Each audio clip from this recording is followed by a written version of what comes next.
เอาวันนี้ไหมหรือพี่สายฟ้าจะวันนี้เขียวสีส้มไหนสีส้มไม่มีสีส้มพายุเอาไหมครับไม่ถึงเลยตั้งติดตูตั้งติดร่มร่มร่มร่มฟ้าเข้ามาสีฟ้าเข้ามา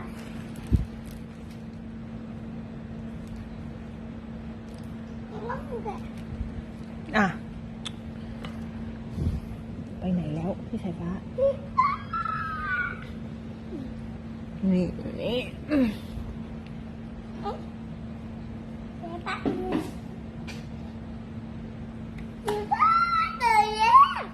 ไหนทำอะไรพี่สายฟ้าทำอะไร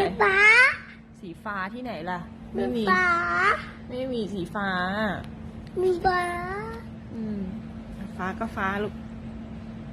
อ๋อนี่อีกเอาอันนี้อีกเหรอมามีอ๋อเอาวันนั้นตั้งนี่ตั้งไม่ค่ะตั้งไม่ได้อ๋อ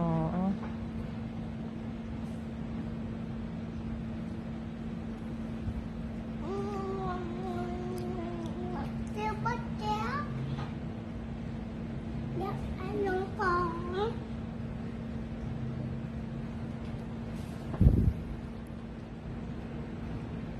มันอยู่ไอ้เจ้าปะเดี๋ยว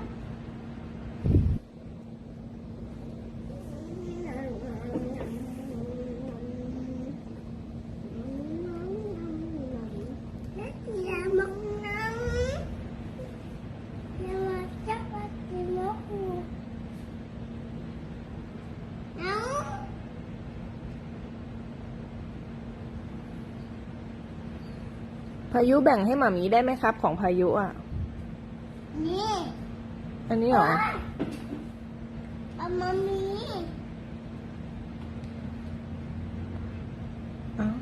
นึกว่าจะขอบคุณนะ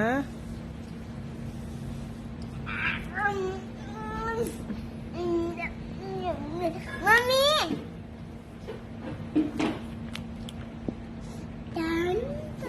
ไม่มีชั้นวันเนี้ยตันวันนี้ไม่มีชั้น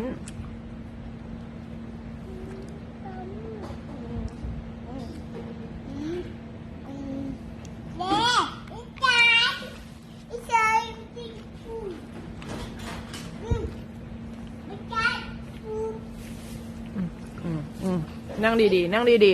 ๆปีนเดี๋ยวให้กลับไปนั่งข้างล่างเลยนะหยิบแล้วไปนั่ง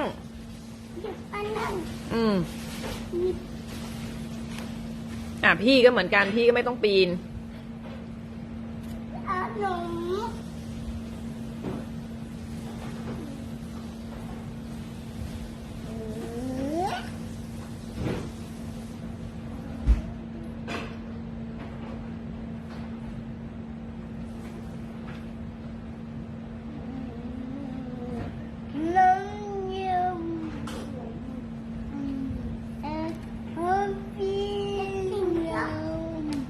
จะกินอะไร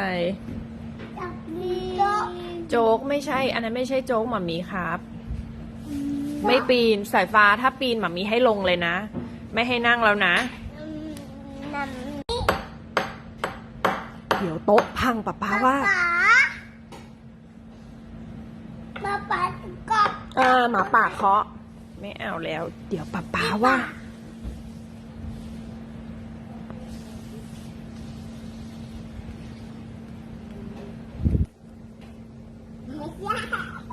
เอาช้อนอันนี้ไปครับเอาอันนี้ไปเอาช้อนเด็กไป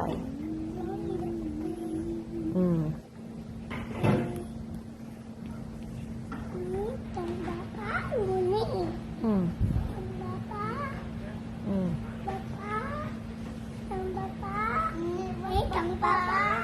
ของป๊าไม่กินหรอกป๊าไม่หม่ำหรอกแบบเนี้ย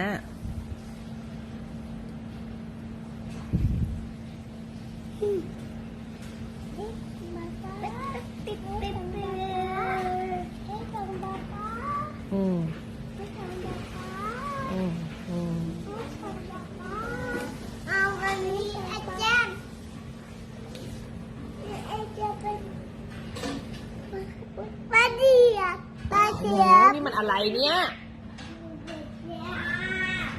โอ้ย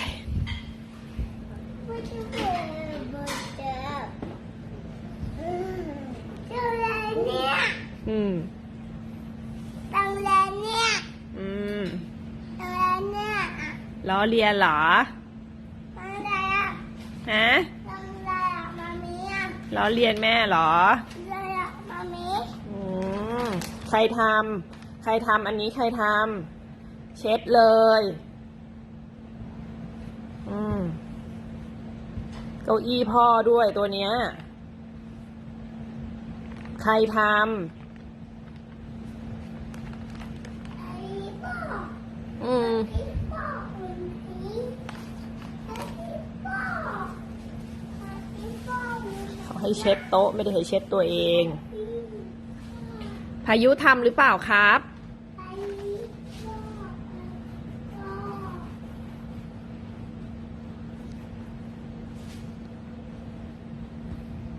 อะไรอ่ะมือน้องอันนี้เลยอ่ะอะไรอ่ะ สายฟ้าทำหรือเปล่า ปากกาตาม เอาสายฟ้าทำเหรอ สายฟ้าทำหรือน้องท ปากกา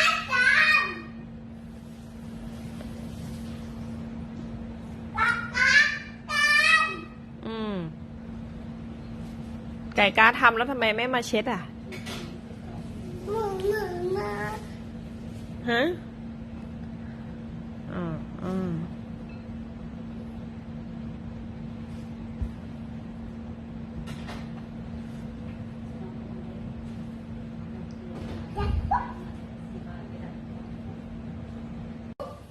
พายุครับ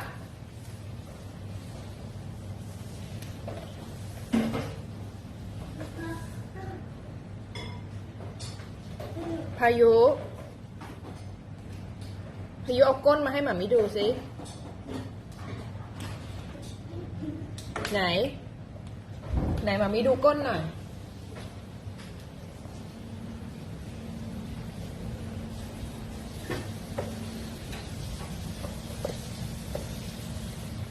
อ่ะ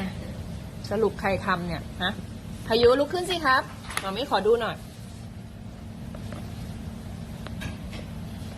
นี่มัน น้องรู้อะไรอ่ะน้องรู้อะไรอ่ะน้องรู้อะไร อะไรอ่ะอันเนี้ย มันใช่บ้าบินไหมเนี่ย ฮะ จังจังไม่ใช่จัง อะไร เปื้อน เพื่อนไม่ใช่ไหม เพิ่งรู้ตัวเหรอ ไ